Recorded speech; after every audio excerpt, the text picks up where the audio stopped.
స్వాతంత్ర్యం తర్వాత గణతంత్ర దేశంగా 1950వ సంవత్సరం జనవరి 26న భారత్ అవతరించింది. ఇదే రిపబ్లిక్ డే. ఈ రోజు నుండి మన రాజ్యాంగం అమల్లోకి వచ్చింది.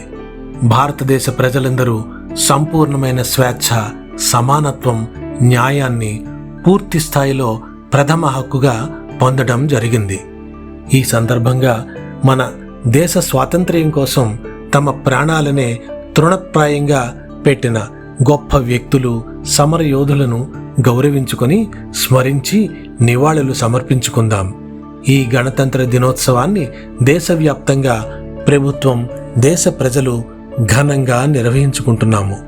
వికసిత భారత్ కలను నెరవేర్చే విధంగా భారత్ అడుగులు వేస్తున్న సమయంలో ప్రజల జీవన ప్రమాణాలు మెరుగవుతున్న క్రమంలో ఎంతో దిగ్విజయంగా అమలుపరిచిన డిజిటల్ ఇండియాగా రూపొందించబడుతున్నది మన భారతదేశం.